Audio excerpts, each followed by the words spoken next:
finally made it to El Salvador, the tiny country in Central America known for its pupusas, warm people, civic surf, and colorful towns. After spending a couple weeks here, I want to share some insight on where to go and what to do, as well as reflect on how this country overcame some challenges to become one of the most safe countries to visit in Central America. Welcome to El Salvador.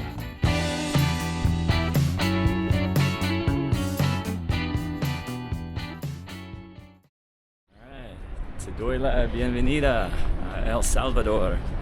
Yo llegué esta mañana. I arrived this morning. This is actually the little hostel that I'm staying at here. The airport is a good 40 minutes outside the main city of San Salvador. So a taxi ride was quoted at about $40, and they use the US currency here. So I hopped on the bus for 60 cents.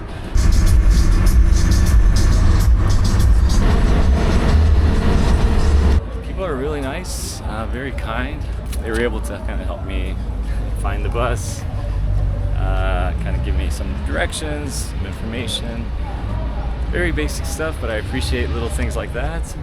Negging me on for trying the pupusas here, so I'm gonna go try and find a little tienda. Alright, so first meal here in El Salvador. Got some of the salsa. Got like an egg crepe with cheese, and of course a little papa. Buen provecho. The transformation of Centro Histórico was one of the most dramatic urban changes in Central America over the past decade. You still have the traditional markets, but with wider walkways for pedestrians, restoration of public buildings, traffic reduction in key corridors, and renovated parks and plazas. There's a new edition of a national library as a flagship project to mix education, entertainment, and technology designed to attract everyone. One of the most unique churches I've seen in Latin America was El Rosario. From the outside, it looks more like a warehouse, but once inside, there's this really cool rainbow-colored light that floods the space.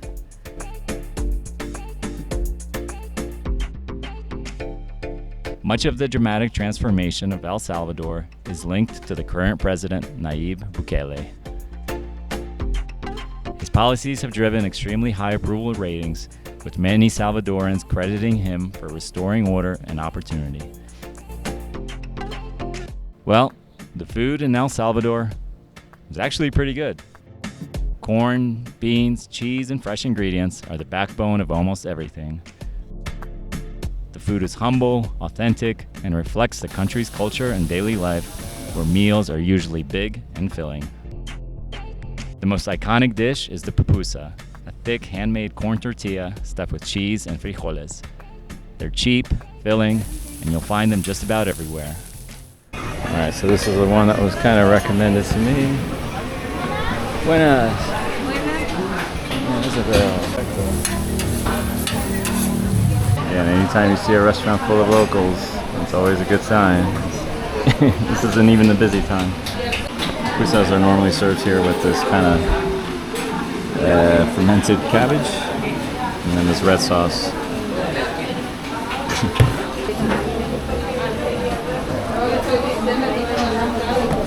If I can make a suggestion to El Salvador is to get rid of your plastic forks and knives. They don't really cut very well, and they're one-time use. So difficult. Most of public transport in El Salvador are on these colorful, repurposed school buses. Each bus has its own personality or nickname, runs on a fixed route, and are super cheap to take.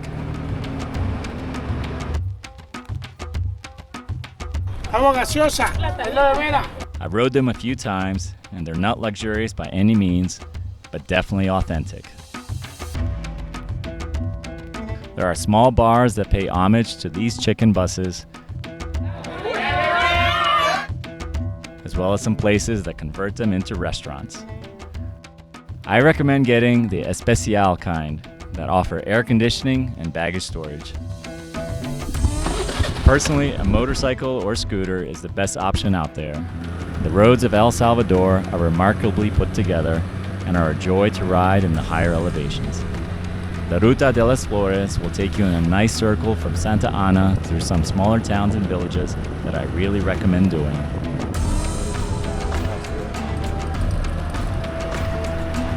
There are places with authentic Salvadorian culture, coffee, and food.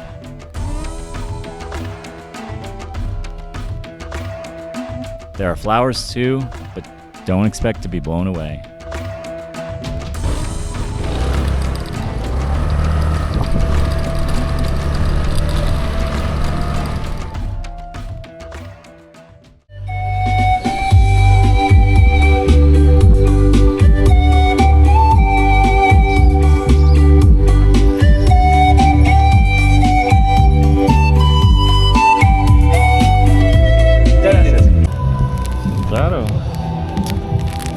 This bag here, pure Salvadorian coffee, $2.50.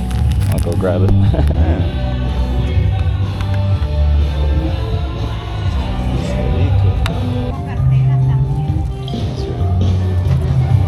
Smack somebody. Waigua is a small town in the hills that I really liked. It's not flashy, but has great coffee, crafts, and a big food festival every weekend.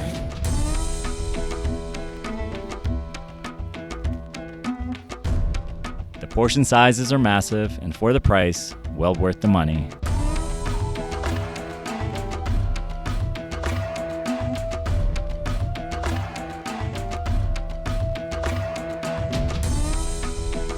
There's also a really cool trek nearby called the Seven Waterfalls, where you can pass underneath, through, and even over some of the falls that cascade into the river.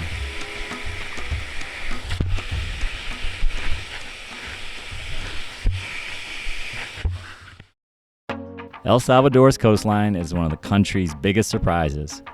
It's raw, dramatic, and still feels relatively undiscovered compared to other Central American beach destinations. Instead of white sand and calm water, you'll find dark volcanic sand beaches, powerful waves, and a lush jungle meeting the ocean in many areas. It's also world famous for surfing, especially right-hand point breaks. You can surf almost year-round with warm waters near the shore, and honestly, it's a lot less crowded than, say, Costa Rica. There are some high-end hotel brands around different parts of the coast, but frankly, I recommend staying with the local business. The rates are extremely reasonable, and you'll get the same level of comfort for a fraction of the price and support the locals at the same time.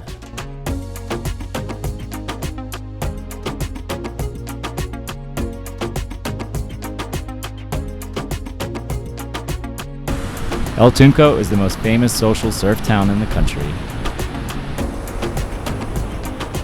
It's a big party place, full of backpackers and surfers, to enjoy the surf in the daytime and rage in the evening.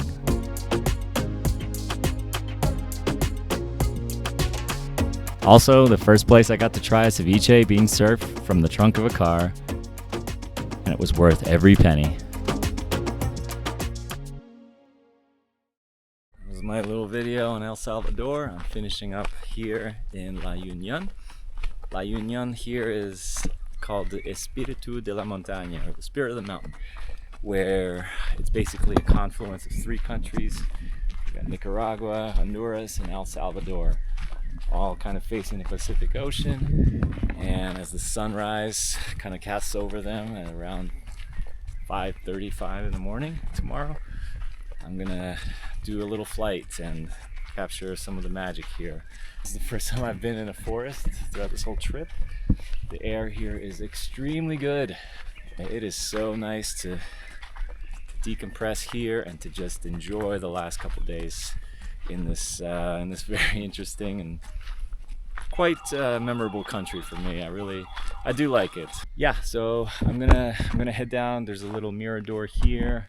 I've been running into people left and right that I've just met on my travels. So, small country, we're all gonna find our way across each other's paths. So, all right. Thank you guys for watching as always. Happy to share my adventures, share my insight on each country I go to. Next one I'm gonna hop over is up to Honduras. Take the bus from San Salvador up to San Pedro Sula and go from there. So stay tuned.